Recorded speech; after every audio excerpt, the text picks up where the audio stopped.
السلام علیکم ورحمۃ اللہ وبرکاتہ۔ میں ہوں آپ کا خادم عبدالمجید۔ آج آپ حضرات کے سامنے ایک اچھا خاصا ٹاپک لایا ہوں کہ انسان کی موت کے بعد اس کا قرین یعنی ہمزاد کہاں جاتا ہے، کہاں رہتا ہے؟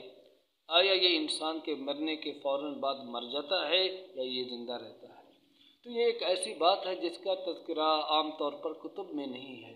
کسی کتاب کے اندر، کیا کوئی شریعت کی کتاب ہو یا کوئی ویسے کتاب ہو، کسی کتاب کے اندر اس کا تذکرہ نہیں ملتا ہے کہ انسان کی موت کے بعد اس کا قرین ہمزاد زندہ رہتا ہے یا مر جاتا ہے، بلکہ یہ ایک بات تجربات کی بنیاد پر ہے۔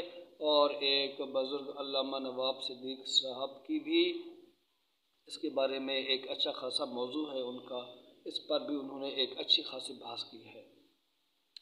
تو خلاصہ کلام یہ ہے کہ انسان کے اوپر جب موت طاری ہوتی ہے تو انسان کی موت کے بعد اس کا قرین یعنی ہمزاد وہ زندہ رہتا ہے، اور یہ بات تجربات سے ثابت ہے۔ ایک تو اس سے کہ بہت سارے عامل حضرات دوسرے کے ہمزاد کو تسخیر کرتے ہیں۔ بسا اوقات زندہ کے ہمزاد کو تابع کیا جاتا ہے، بسا اوقات مردہ کے ہمزاد کو بھی تابع کیا جاتا ہے، اور جو مردے کا ہمزاد ہوتا ہے اس کی تسخیر کے لیے عموماً جو چلا کیا جاتا ہے وہ قبرستان میں قبر پر کیا جاتا ہے، تو اس میں مردے کے ہمزاد کو کیا کیا جاتا ہے؟ تابع کیا جاتا ہے۔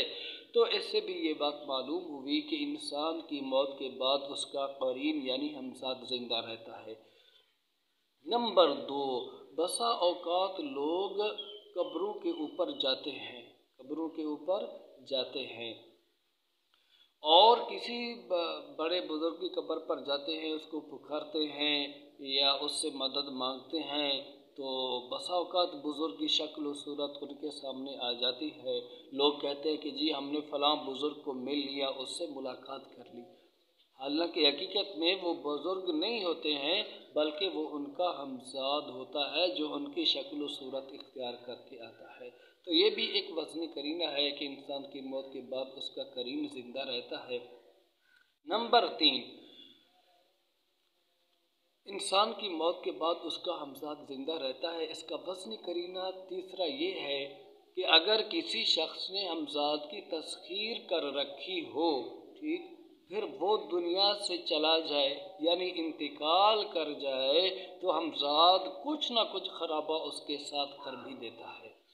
یوں کرتا ہے کہ بسا اوقات قبر کے اندر اس کی ہڈیوں کو چورا چورا کر دیتا ہے، یا پھر کیا کرتا ہے، عامل کے منہ کے اندر گندگی ڈال دیتا ہے یا اس کے چہرے کو مسخ کر دیتا ہے، تو اس طرح کی کارروائیاں ہمزاد کر دیتا ہے۔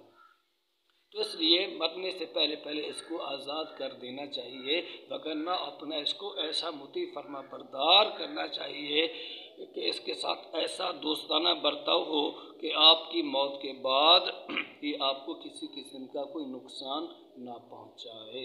تو اب یہ 3 ایسے وزنی قرینے ہیں کہ جن سے یہ بات معلوم ہوتی ہے کہ انسان کی موت کے بعد اس کا ہمزاد نہیں مرتا۔ باقی یہ جاتا کہاں ہے؟ آخری سوال، اس کا جواب علامہ نواب صدیق خان صاحب اپنی کتاب کے اندر یہ دیتے ہیں کہ جہاں اور شیاطین جنات بستے ہیں، رہتے ہیں، تو یہ ہمزاد بھی عموماً وہیں رہتا ہے، یعنی قبرستانوں کے اندر رہتا ہے، قبرستانوں کے اندر رہتا ہے، اور میت کی قبر کے ساتھ بھی اس کا تعلق کچھ نہ کچھ حد تک رہتا ہے۔ تو یہ ہے تحقیق کہ انسان کی موت کے بعد ہمزاد زندہ رہتا ہے یا مر جاتا ہے، لیکن آخر کار اس کو بھی موت آنی ہے۔ یہ مطلب نہیں کہ ہمزاد کو کبھی موت نہیں آنی۔ جتنی عمریں اللہ رب العالمین نے جناتوں کی، شیاطین کی مقرر کر رکھی ہے، ان کے اوپر بھی موت آتی ہے، ٹھیک، اسی طرح پھر ہمزاد کے اوپر بھی کیا آتی ہے؟ موت آتی ہے، جب یہ بھی اپنی عمر کو پورا کر لیتا ہے۔ السلام علیکم ورحمۃ اللہ وبرکاتہ۔ یہ تھی تحقیق ہمزاد کے متعلق۔